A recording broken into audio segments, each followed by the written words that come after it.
Telugu digital media network లో political కేటగిరీలో number 1 కేవలం 72 గంటల్లో 1,50,00,000 వ్యూస్ పైగా పాపులర్ టీవీ నెట్వర్క్. నిన్న వచ్చిన ఎగ్జిట్ పోల్స్ లో కొన్ని ఎగ్జిట్ పోల్స్ ఏమో వైసీపీ గెలిచే అవకాశం ఉందని కొన్ని ఎగ్జిట్ పోల్స్, మరికొన్ని ఎగ్జిట్ పోల్స్ ఏమో టీడీపీఏ ఖచ్చితంగా గెలుస్తుందని చెప్పేసి మరికొన్ని ఎగ్జిట్ పోల్స్ కూటమికి ఎడ్జ్ ఉన్నాయని చెప్పేసి ఎగ్జిట్ పోల్స్.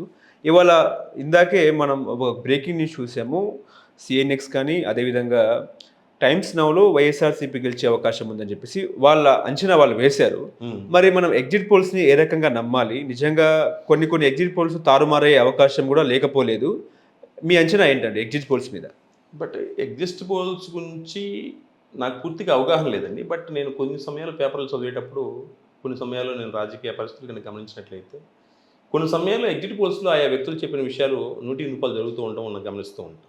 మరి కొన్ని సమయాల్లో ఎగ్జిట్ పోల్స్ ఒకటి చెప్తే అక్కడ రిజల్ట్ ఇంకోటి వస్తూ ఉంటుంది. సో ఎగ్జిట్ పోల్స్ను పూర్తిగా నమ్మకుండా ఉండను లేము, అలాగే నమ్మి బ్లైండ్గా అదే జరుగుతున్న గ్యారంటీ కూడా లేదు. ఎందుకంటే ఆయా సంస్థల యొక్క క్రెడిబిలిటీ, అలాగే వారి యొక్క అనుభవం, వారు ఏ స్థాయిలో చేశారన్న దాన్ని బట్టి ఎగ్జిట్ పోల్స్ ఏ విధంగా రిజల్ట్ రాబోతున్నాయి, వాళ్ళ యొక్క క్రెడిబిలిటీ ఏందని డిసైడ్ అవుతూ ఉంటుంది. అంటే వాళ్ళు ఎట్లా అంచనా వేస్తారు ఎగ్జిట్ పోల్స్ని? నిజంగా 200 మంది లేకపోతే ఎట్లా శాంపుల్స్ సేకరిస్తారు ఏంటి? అంటే ఒక జ్యోతిష్య పండితుడిగా మీరు జ్యోతిష్యంలో ఏ విధంగా క్యాలిక్యులేట్ చేసి చెప్తారు, లేదా దాంట్లో ఉన్న మెథడ్స్ ఏంటి, దాంట్లో ఉన్న ఫిలాసఫీస్ ఏంటి, ఆ క్యాలిక్యులేషన్స్ ఏంటని నేను చెప్పగలను. కానీ ఒక జ్యోతిష పండితుడిగా, ఒక ప్రొఫెషనల్ సెఫాలజిస్ట్ ఏ రకమైన ఐడియాలజీతో ముందుకెళ్తారు, వారి యొక్క శాంపిల్స్ ఏ విధంగా కలెక్ట్ చేస్తారు, దాని యొక్క క్వశ్చనీర్స్ ఏ విధంగా ఉంటుంది, ఏ సమయాల్లో ఏ ప్లేసెస్లో ఎలాంటి శాంపిల్స్ని కలెక్ట్ చేస్తారు అనే దాని గురించి నేను అంత కంక్లూడింగ్ అని ఇవ్వలేకపోవచ్చు. ఎందుకంటే నాకు దాని గురించి నాకు అంత నాలెడ్జ్ లేదు.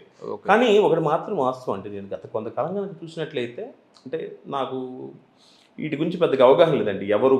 ఎవరు ఈ సెఫాలజిస్టులు, లేకపోతే ఎవరు ఏ రకమైన ఫలితాలు ఇస్తుంటారు అనేది దాని గురించి అవగాహన లేదు.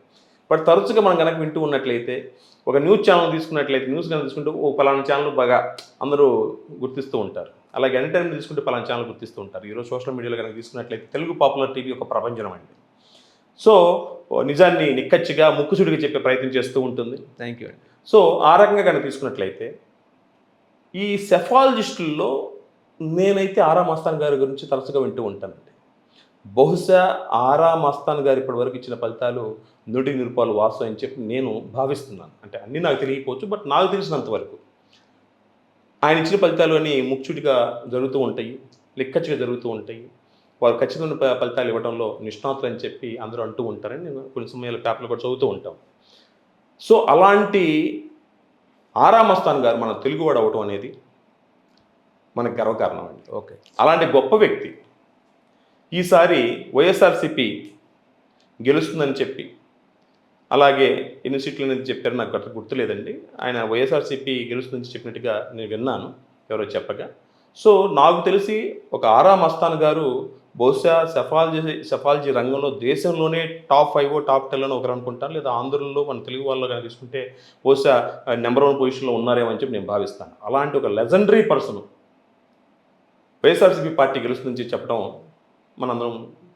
మనందరికి తెలిసిన విషయమేనండి.